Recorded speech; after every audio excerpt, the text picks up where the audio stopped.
ஆரிய சாஸ்தான்னு சொல்லக்கூடிய வடிவம் பூர்ணா புஷ்கலா எப்படி பகவானுக்கு 2 சக்தியாக இருக்காளோ அதே போல பிரபான்னு சொல்லி ஒரு சக்தி உண்டு. பிரபான்னு சொல்லக்கூடிய சக்தியும் அந்த பிரபாங்கிற தேவியின் மூலமாக பகவானுக்கு சத்தியகன் ஒரு புத்திரன் உண்டு. இப்போ காசிராஜனுடைய மகளாக சரஸ்வதியுடைய அனுகிரகத்தோடு தோன்றியவள் பிரபான்னு சொல்லக்கூடிய தேவி. அதன் அடையாளமாக அவள் வீணை தரித்து வீணை வாசிக்கக்கூடிய கோலத்தில் பிரபாதேவி வீற்றிருக்க பகவான் அவருடைய கணவனாக வில்லம்போடு பக்கத்தில் அமர்ந்திருக்கக்கூடிய கோலம். கிராத சாஸ்தான்னு சொல்லி வேட்டையாடக்கூடிய வடிவத்தில் நம்முடைய எதிரி தொல்லைகளை நீக்கக்கூடியவராகவும் நமக்குள்ள இருக்கக்கூடிய நிறைய பேருக்கு இந்த மைண்டு கண்ட்ரோலே பண்ண முடியாமல் இருக்கும். அந்த மாதிரியான கெட்ட குணங்கள் நம்மை விட்டு நீங்குவதற்காகவும் இந்த மூர்த்தி விசேஷமாக சொல்லப்படுகிறது. அதனால் இவர் கிராதன்னா வேட்டையாடுபவன். இந்த வேட்டையாடக்கூடிய கோலத்திலேயே வில்லும் அம்பும் கையில் ஏந்தி இருக்கக்கூடிய ஒரு வடிவமாக இந்த கிராத சாஸ்தாவுடைய தர்மசாஸ்தாவாக சொல்லக்கூடிய மணிகண்டனாக அவதாரம் பண்ணி சபரிமலையில் இருக்கக்கூடிய மகிஷி வதம்ங்கிற ஒரு விஷயத்தை காரணமாக்கி மகிஷியை வதம் செய்து சபரிமலையில் தர்மசாஸ்தாவாக தர்மஸ்ய சாசனம் கரோதி இது தர்மசாஸ்தான்னு சொல்லுவோம். அதனால் தர்மத்தை ஸ்தாபிதம் செய்வதற்காக நமக்காக அவர் யோக நிலையில் தவம் இருந்து இன்னைக்கும் தவம் செஞ்சுட்டு இருக்கக்கூடிய கோலத்தில் தரிசனம் பண்ணுறோம். சாஸ்தா வடிவத்திலேயே ஒரு காலை மட்டும் வச்சுட்டு ஒரு கால் இது பண்ணிட்டு இருக்க மாதிரியான ஒரு கோலம் இருக்கு. அதுதான் பொதுவான சாஸ்தா. இப்ப எல்லாமே யோக வடிவம் கிடையாது, இந்த மாதிரி இருக்கு. ஆமா, அதாவது சபரிமலையில் இருக்கிற மூர்த்தி மாத்திரம்தான் 2 காலையும் குத்திட்டு கொண்டு யோகப்பட்டத்தினால கட்டின்னு இருப்பார். மிச்சம் எல்லா சாஸ்தாவுமே ஒரு காலம் மடக்கி ஒரு காலம் தொங்க விட்டோ இல்லை ஒரு கால சமணம் விட்டு உட்காந்து இன்னொரு காலத்துக்கு மடக்கி கொண்டோ இப்படி தான் இருக்கிற ஒழிஞ்சு 2 காலம் குத்துட்டு இருக்கிறது சபரிமலையில் மட்டும்தான். அப்படி இருந்துட்டு அது தர்மசாஸ்தான்னு சந்தேகம் இல்லாமல் சொல்லிடலாம்.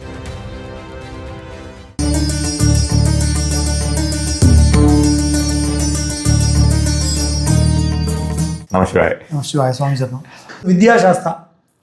வித்யாசாஸ்தா தட்சிணாமூர்த்தியை போல வெள்ளை வஸ்திரம் தரித்து கொண்டு கையில் சின்முத்திரை, வீணை, புஸ்தகம், ஜபமாலை இப்படி இருக்கக்கூடிய கோலத்தோட சின்முத்திரையை காட்டி ஞானமூர்த்தியாக கல்வி அறிவு கொடுப்பதற்கு உள்ள மூர்த்தியாகவும் வித்தியைகள் என்னெல்லாம் சங்கீதம் கலை முதலான விஷயங்கள் எல்லாம் ஞானத்தை கொடுக்கக்கூடிய மூர்த்தியாக இவர் இருக்கார். தேவ சபையில் பிரகஸ்பதியை எதிர்த்து வாதம் பண்ணி தேவர்களுக்கெல்லாம் குருவாக ரிஷிகளுக்கெல்லாம் குருவாக உபதேசம் பண்ண ஒரு சரித்திரம் இருக்குது. அந்த ஸ்வரூபமாக இந்த வித்யாசாஸ்தாவுடைய வடிவம் இருக்குது. இந்த மூர்த்திக்கு ஒரு கோவில் நான் ஒரு கோவில் பார்த்துருக்கேன். எங்கன்னா திருநெல்வேலி பக்கத்தில் பாளையங்கோட்டைங்கிற ஊருக்கு பக்கத்தில் மேலப்பாட்டம்னு சொல்லி ஒரு சின்ன மலை இருக்குது. அந்த மலைக்கு மேலே ஆயிரங்காவையன்னு சொல்லி ஒரு க்ஷேத்திரம், பழமையான க்ஷேத்திரம். அதில் இந்த மூர்த்தி கையில் வீணை தரிச்சிருக்கக்கூடிய இந்த வித்யாசாஸ்தாவுடைய வடிவத்தை அபூர்வமான ஒரு மூர்த்தியாக அந்த கோவிலில் நம்ம பார்க்க முடியும். ஸோ ஆதிசாஸ்தா, பாலசாஸ்தா, காலசாஸ்தா, சம்மோகன சாஸ்தா, வித்யாசாஸ்தா, ஆரியசாஸ்தான்னு சொல்லக்கூடிய வடிவம் பூர்ணா புஷ்கலா எப்படி பகவானுக்கு 2 சக்தியாக இருக்காளோ அதே போல் பிரபான்னு சொல்லி ஒரு சக்தி உண்டு சுவாமிக்கு. பிரபான்னு சொல்லக்கூடிய சக்தியும் அந்த பிரபாங்கிற தேவியின் மூலமாக பகவானுக்கு சத்தியகன் ஒரு புத்திரன் உண்டு சாஸ்தாவும். இப்போ காசிராஜனுடைய மகளாக சரஸ்வதியுடைய அனுகிரகத்தோடு தோன்றியவள் பிரபான்னு சொல்லக்கூடிய தேவி. அதன் அடையாளமாக அவள் வீணை தரித்து வீணை வாசிக்கக்கூடிய கோலத்தில் பிரபாதேவி வீற்றிருக்க பகவான் அவருடைய கணவனாக வில்லம்போடு பக்கத்தில் அமர்ந்திருக்கக்கூடிய கோலம். இதுவும் குடும்ப ஒற்றுமை மேலோகவும் விவாகம் பிராப்தி கொடுக்கக்கூடியவராகவும் சந்தான பிராப்தி கொடுக்கக்கூடிய மூர்த்தியாகவும் இருக்கார். இவர்கள் 2 பேருக்கும் புத்திரனாக சத்தியகன்னு சொல்லக்கூடிய ஒரு மூர்த்தி தோன்றி வஜ்ரமாலின்னு சொல்லக்கூடிய ஒரு அரக்கனை அழிப்பதற்காக சத்தியகர் வந்தார்னு சொல்லி சரித்திரங்கள் இருக்குது. அப்போ அந்த மூர்த்தி ரொம்ப விசேஷமான மூர்த்தியாக பல பழைய பிராச்சீனமான கிரந்தங்களில் இந்த மூர்த்தி புகழப்படுகிறார். ஆதிசங்கரர் சாஸ்தாபதி பண்ணின ஒரு ஸ்துதியில் காந்தா தனுஜ சகிதம் அப்படிங்கிறார். மனைவியோடும் மகனோடும் எனக்கு அனுகிரகம் பண்ணுன்னு சொல்லி இந்த வடிவத்தை விசேஷமாக போற்றியிருக்கிறார் ஆதிசங்கரர். இந்த கோலம் கேரளத்தில் பல கோவில்களில் நம்மளால் தரிசனம் பண்ண முடியும். விசேஷமாக குறிப்பிட்டு சொல்லணும்னா திருக்குன்னப்புழைன்னு சொல்லி ஹரிப்பாடு பக்கத்தில் ஆலப்புழை பக்கத்தில் ரொம்ப பிராச்சீனமான கிட்டத்தட்ட 5000 வருடத்துக்கு மேல் பழமையான ஒரு திருக்கோவில். 108 சாஸ்தாவில் முதல் சாஸ்தாவாக விளங்கக்கூடிய மூர்த்தி திருக்குணப்புழான்னு பேர். அந்த மூர்த்தி எப்படி இருப்பார்னா உட்காந்துருக்கிற சுவாமியோடைய சைஸ் என்னுடைய ஹைட் இருக்கும். சுவாமியுடைய முழங்காலிருந்து தலை வரைக்கும் என்னுடைய 6 அடி வஸ்திரத்தில் சுவாமி இருப்பார். பக்கத்தில் பிரபா இருப்பா. 2 பேரும் எப்படி சோமாஸ்கந்தருக்கு சிவபெருமானுக்கும் அம்பிகைக்கு நடுவில் முருகப்பெருமான் இருக்கிறாரோ அதுபோல் இவ்வளோ பெரிய மூர்த்தி பார்த்தாலே பிரமிப்பாக இருக்கும். அந்த மாதிரி இருக்கிற அந்த சாஸ்தாவுக்கும் பிரபாவுக்கும் நடுவில் சத்தியகனும் 2 பேரும் நடுவில் இருக்கக்கூடிய அந்த கோலத்தில் பூர்ணமாக தரிசனம் பண்ண முடியும். கேரளாவில் அதான் திருக்குன்னப்புழையில் ஆலப்புழை பக்கத்தில் இந்த வடிவத்தில் இருக்கக்கூடிய கோலத்தை அங்கே தரிசனம் பண்ணுவோம். இவருக்கு ஆரிய சாஸ்தா அப்படின்னு பேர். இவர் பிரம்மசாஸ்தான்னு சொல்றது உண்டு. ஏன்னா அது சரஸ்வதியுடைய வடிவமாக அவர் இருக்கிற காரணத்தினால இவருக்கு பிரம்மசாஸ்தான்னு சொல்லக்கூடிய வடிவமாக இதை சொல்லுவாங்க. அடுத்தபடியாக கிராத சாஸ்தான்னு சொல்லி வேட்டையாடக்கூடிய வடிவத்தில் நம்முடைய எதிரி தொல்லைகளை நீக்கக்கூடியவராகவும், நமக்குள்ள இருக்கக்கூடிய நிறைய பேருக்கு இந்த மைண்டு கண்ட்ரோலே பண்ண முடியாமல் இருக்கும், அந்த மாதிரியான கெட்ட குணங்கள் நம்மை விட்டு நீங்குவதற்காகவும் இந்த மூர்த்தி விசேஷமாக சொல்லப்படுகிறது. அதனால் இவர் கிராதன்னா வேட்டையாடுபவன் அர்த்தம். அந்த வேட்டையாடக்கூடிய கோலத்திலேயே வில்லும் அம்பும் கையில் ஏந்தி இருக்கக்கூடிய ஒரு வடிவமாக இந்த கிராத சாஸ்தாவுடைய வடிவத்தை பார்க்குறோம். சில மாறுபாடுகளோடு இந்த மூர்த்தியுடைய பேதத்தை வேட்டைக்கு ஒரு மகன்னு சொல்லி கேரளாவில் பல இடங்களில் தாடி மீசியோடு வழிபடக்கூடிய அந்த ஒரு வடிவமாகவும் சொல்கிறது உண்டு. அது சாஸ்தாவுடைய ஒரு வடிவமாக சொல்கிறது உண்டு. எரிமேலில் இருக்கக்கூடிய மூர்த்தியும் கிராதனுடைய வடிவமாகத்தான் சொல்கிறோம் நம்ம. அதுவும் வில்லு அம்பு ஏந்தி இருக்கக்கூடிய வடிவமாக நம்ம இருக்குது. அதனால் இது 7வது மூர்த்தி.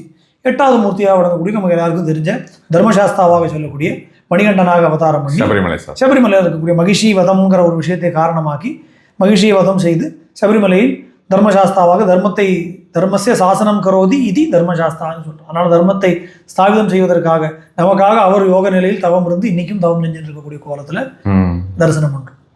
சரி சரி, அதுதான் ரொம்ப 8 சாஸ்தாவுடைய 8 விசேஷமான வடிவங்கள்.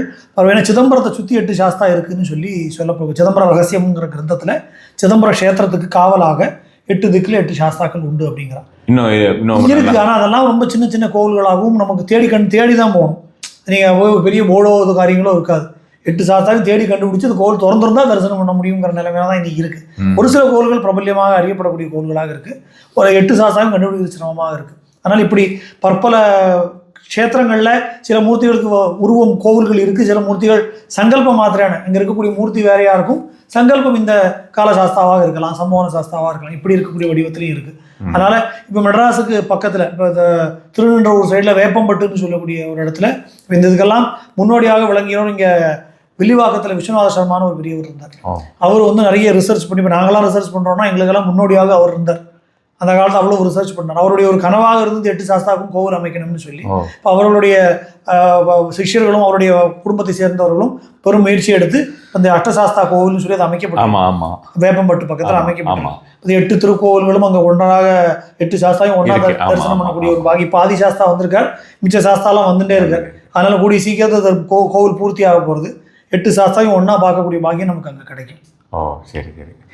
இப்போ பார்த்தோம்னா ஒரு சாஸ்தா வடிவத்திலேயே ஒரு காலை மட்டும் வச்சுட்டு ஒரு காலில் இது பண்ணிட்டு இருக்க மாதிரியான ஒரு கோலம் இருக்கு. அதுதான் பொதுவான சாஸ்தா. இப்போ எல்லாமே யோக வடிவம் கிடையாது, இந்த மாதிரி இருக்கு. அதாவது சபரிமலையில் இருக்கிற மூர்த்தி மாத்திரம்தான் 2 காலையும் குத்திட்டு கொண்டு யோகப்பட்டத்தினால கட்டின்னு இருப்பார். மிச்சம் எல்லா சாஸ்தாவுமே ஒரு காலம் மடக்கி ஒரு காலம் தொங்க விட்டோ இல்லை ஒரு காலம் சமணம் விட்டு உட்காந்து இன்னொரு காலத்துக்கு மடக்கி கொண்டோ இப்படி தான் இருக்கிற ஒழிஞ்சு 2 காலம் குத்துட்டு இருக்கிறது சபரிமலையில் மட்டும்தான். அப்படி இருந்துட்டு அது தர்மசாஸ்தான்னு சந்தேகம் இல்லாமல் சொல்லிடலாம். அது மிச்சம் எல்லா சாஸ்தாவுடைய மூர்த்திகளும் ஒரு காலம் மடக்கி ஒரு காலம் தொங்க விட்டுருக்கிற வடிவத்தில் வீரபட்டமாக ஒரு காலுக்கு மாத்திரம் அந்த பட்டம் இருக்கும். அப்படி இருக்கிற வடிவத்தில் தான் நம்ம பார்க்குறோம். மிச்சப்படி இந்த ஒரு மூர்த்திக்கும் வித்தியஸ்தமான மூர்த்தி வித்தியாசங்கள் உண்டு. கையில் உள்ள ஆயுதங்கள் மாறும், சொரூபங்கள் மாறும். 8 சாஸ்தாவுக்கும் 8 விதமாக தன்மைகள் உண்டு. இப்போ பாலசாஸ்தா நான் சொன்னது போல பால் கிண்ணத்தோடு இருப்பார். ஆதிசாஸ்தா கையில் செண்டோடு இருப்பார். காலசாஸ்தா 4 கரங்களோட மதம் கொண்ட யானை மேல் அமர்ந்து கையில் சூலம், தண்டம், பாசம் இப்படி இருக்கக்கூடிய வடிவத்தில் இருப்பார். சமோகன சாஸ்தா கரும்பு வில்லோடையும் புஷ்பசரத்தோடையும் மாணிக்க பாத்திரத்தோடையும் இருப்பார். வித்யாசாஸ்தா வீணாம் புஸ்தகம் ஜபமாலையோடு இருப்பார். ஆரிய சாஸ்தா பிரபாதேவியோடு கூடி வில்லும் அம்பும் கையில் வைத்திருக்கக்கூடிய வடிவத்தில் இருப்பார். கிராத சாஸ்தா அவரும் வில்லும் அம்பும் வச்சு வில்லும் அம்பும் கத்தியுமோடு இருப்பார், நிற்கிற ஓரத்தில் இருப்பார். தர்மசாஸ்தா சின்முத்ராங்கிதனாக யோக நிலையில் இருப்பார். ஒரு மூர்த்திக்கும் தனித்தனி வித்தியாச லட்சணங்கள் உண்டு. இங்கே வந்தவாசிக்கு கொஞ்சம் முன்னால் பார்த்தீங்கன்னாக்கா இந்த பிரசாதவல்லின்னு சொல்லிட்டு ஒரு கோயில், ரொம்ப பிராச்சீனமான கோயில். ரொம்ப வடிவமே பார்த்தோம்னா ஓங்கார வடிவத்தில் வித்தியாசமாக இருக்கும். அதாவது என்ன மதிமயக்கின்னு சொல்லுவாள். கரெக்டாக எப்பவும் எல்லாரும் போகிற மாதிரியான கோயிலாக இருக்காது. அது கொஞ்சம் இப்போ நம்ம பரிகார ஸ்தலம்ஸில் போயிருக்கேன். கொஞ்சம் ஒரு மாதிரி கொஞ்சம் முன்னால் போயிட்டு அதுக்கப்புறம் திரும்பி வந்துட்டு அது மாதிரியான ஒரு சோமசூக்த பிரதர்ஷனம் மாதிரி கொஞ்சம் ஒரு மாதிரியான ஒரு விஷயமா இருக்கும். அங்கே நான் போயிருக்கேன். இப்போ நான் கோயிலெலாம் எடுத்து பண்ணிட்டு இருக்கேன் இல்லையா, நான் அதில் போய் பார்த்தேன்னாக்கா அவர் வச்சுட்டு இருக்கார். அங்கே ஐயப்பனுக்கு மாலை போட்டு எல்லாம் ரொம்ப நல்லா பண்ணிட்டு இருக்கா. பட் அது ஒரு சாஸ்தா வடிவம் கிடச்சிது. பட் ஆனால் அது என்ன ஏதுன்னு ஒன்றும் தெரியலை. இன்னும் கொஞ்சம் அதை தனியாக எடுத்து வச்சுருக்கோம். அப்படியே பீடம் கூட இல்லாமல் இதை வச்சுருந்தா. அவளுக்கு அது பீடெல்லாம் பண்ணி கொடுத்து சாஸ்தா ரொம்ப நல்லா இருந்தார். பார்க்க ரொம்ப அழகாக இருந்தார். அது பீடம் பண்ணி இப்போ அதை தனியா வச்சு இப்போ இது பண்ணிட்டு கூடிய சீக்கிரம் இருக்காங்க. நானும் தரிசனம் பண்ணுறோம். கண்டிப்பா. இங்க நமக்கு இப்போ பார்த்தோன்னா நீங்க சொன்ன மாதிரி தான் இப்போ நம்ம தமிழ்நாட்டுல உங்களுக்கு தெற்க பகுதியில தான் வந்து அதிகமா அது அப்படி சொல்றதுக்கு இல்லை, தெற்கு பகுதிகள் இன்னைக்கும் வழிபாடுகள் சீர்குலையாம இருக்குன்னு வேணா சொல்லணும். நமக்கு ஏன்னா தமிழ்நாட்டிலையும் காஞ்சிபுரம் பகுதியில் புராணத்தில் எடுத்து பார்த்தோமானா 108 சாஸ்தாலயங்களுக்கு மேலே இருந்ததாக தொண்ட மண்டலத்தில் மட்டுமே சொல்லப்பட்டிருக்கு. சாத்தன் வெளின்னு ஒரு இடம் சொல்லப்பட்டிருக்கு காஞ்சிபுரத்தில். சாத்தன் வெளி, சாத்தன்னா சாஸ்தா, வெளி சாத்தன் வெளின்னா பழைய காலத்தில் தமிழ் தூய தமிழில் சாஸ்தாவை சாத்தன்னு சொல்றது வழக்கம். இந்த குட்டி சாத்தனோட கன்ஃபியூஸ் பண்ணிக்க இது வேற. சீத்தலை சாத்தனார், பெருந்தலை சாத்தனான்னு பல குட்டி சாத்தன் கூட உங்களுக்கு பார்த்தீங்கன்னா சாத்தாவுன்னு தான் சொல்லுவாளாம். சாத்தாவுன்னு தான் சொல்லுவா அப்படின்றாங்க. அது வேற மூர்த்தி, அதோட வழிபாடுகள் தன்மைகள் வேற, இது சாஸ்தா வேற. நம்ம தமிழ் புலவர்கள் பெருந்தலை சாத்தனார், சீத்தலை சாத்தனார் எல்லாம் சாஸ்தாவுடைய நினைவாக வைக்கப்பட்ட பெயர்கள் தான். அந்த சாத்தன் வழின்னு சொல்லக்கூடிய அந்த இடத்துல காஞ்சிபுரத்துல தினமும் சுவாமி யானை மேலே ஏறி பவனி வருவார்னு சொல்லி புராணம் சொல்றது. அப்போ அந்த பகுதி தமிழ்நாட்டுடைய வடக்கு பகுதி, வட தமிழகத்திலையும் இந்த பல்லவ தேசத்திலையும் சாஸ்தா வழிபாடு விசேஷமாக இருந்திருக்கு. இப்போ ஏதாவது கோயில் அங்கே ஏதாவது இருக்காது? இப்போ வந்து ரொம்ப அபூர்வமான 1-2 கோயில். அந்த நீங்க சொன்ன அந்த சாத்தன் வழி இப்போ எங்க இருக்குன்னு நம்மளால ஐடென்டிஃபை பண்ண முடியல.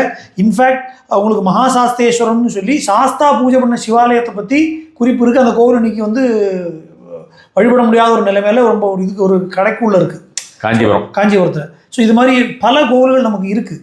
நமக்கு அதை ஒரு கோவிலுடைய தலபுராணத்தையும் எடுத்து நம்ம ஆராய்ச்சி பண்ணி அதை நம்ம பண்ணினோம்னா இன்னும் கண்டுபிடிக்க வேண்டிய விஷயங்கள். நீங்கள் தொடங்கும் போது எனக்கு நிறைய தெரியும், எனக்கு நிறையலாம் தெரியாது, கட்டுறது கைமண் அளவு தான். இன்றைக்கும் தேடிட்டு இருக்கேன், பல விஷயங்கள் கிடைக்குமான்னு இன்னும் என்னுடைய தேடல் தொடர்ந்துட்டே தான் இருக்குது. ஸோ இன்னும் நம்ம தெரிஞ்சுக்க வேண்டிய சாஸ்தாவில் தெரிஞ்சுக்க வேண்டிய விஷயங்கள் கடல் போல் இருக்குது. நமக்கு இன்னும் ஒன்றுனா புதுசாக ஒரு நாளும் இது லேர்னிங் ப்ராசஸ் கிடச்சிட்டே தான் இருக்குது. கரெக்ட். ஸோ இந்த 8 விதமான மூர்த்திகள், 8 அவதாரங்கள் உண்டு, 8 ஸ்வரூபங்கள் உண்டுன்னு சொல்கிறோம் சாஸ்தாவுக்கு. இப்போ 8 அவதார மூர்த்தியாக, அஷ்டாவதார மூர்த்தியாக சுவாமி இருந்து ஒரு அவதாரமும் ஒரு தன்மையை அனுகிரகம் பண்ணக்கூடியதாக அஷ்ட ஐஸ்வர்யத்தையும் இந்த 8 மூர்த்திகளும் கொடுக்குறார்கள்ங்கிறது ஐதீகம். அதனால சாஸ்தாவுடைய இந்த 8 மூர்த்திகளும் இந்த மண்டல காலம் ஆரம்பிக்கும் பொழுது பக்தர்களுக்கு அஷ்ட ஐஸ்வர்யத்தையும் கொடுக்கணும்னு நானும் பிரார்த்தனை பண்ணுறேன். ரொம்ப சந்தோஷம். சுவாமி சரணம்.